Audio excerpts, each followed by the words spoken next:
Hey guys, welcome to Rosie's Dessert Spot. In this tutorial I'll be demonstrating how to create this vine cake. This is a video collaboration with Thalia's Cakes. Don't forget to check out her awesome mermaid video at the end of this one. I've got three 5-inch cakes that have been pre-stacked and I'm just creating the crumb coat. I'll leave a link in the description box in the little eye icon as well to show you guys how to assemble this cake. After your crumb coat has been finished and your cake has set in the fridge for at least 10 minutes, pop on your last layer of frosting. I like to start at the very top and then work my way down to the bottom of the cake. Once it's been covered, grab your acrylic scraper or your bench scraper and go around the cake quickly to smooth it down and then slowly to give it a nice kind of even finish. Bring that lip of frosting to the center and pop your cake into the fridge for at least 20 minutes so it has time to set hard. And this is my hybrid buttercream that I'm working with, linked in the description box as well. To create the vines, I have a round piping tip, very small, only about 3mm in diameter. And I'm creating the vines by starting with the swirl and ending at the base of your cake board.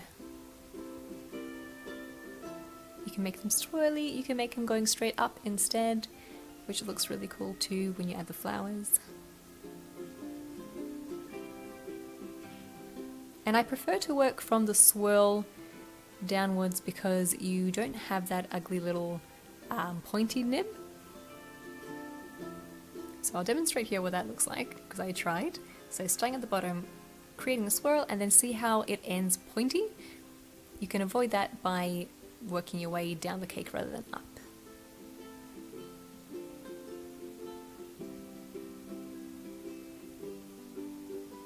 Once you've finished piping your swirls, onto your leaves.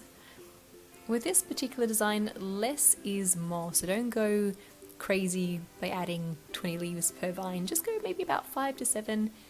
It looks really good because then you'll be adding your flowers as well. You don't want to have too much happening at once. You can use a leaf tip for this, and I'll have a list of the numbers of the piping tips in the description box at the very bottom.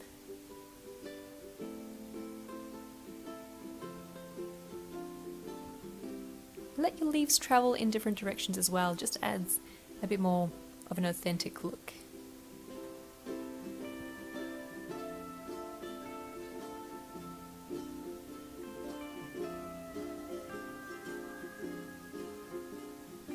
I added a thick border of leaves at the very base of the cake that kind of made it look like a leaf fence. I quite liked that effect there.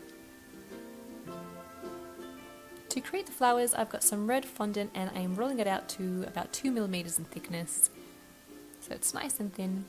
And then I'm taking a blossom plunger cutter. Normally they come in a set of 3, this was the medium-sized one.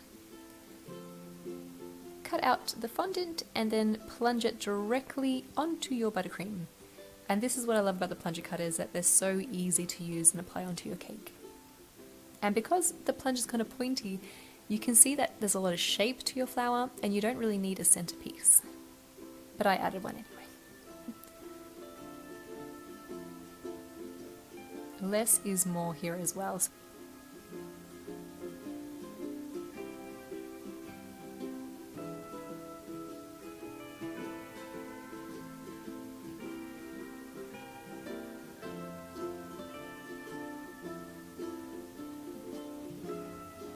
Now to add our little centerpieces. With a little bit of water right in the center of the flower to make it sticky, and then add in your edible gold petals.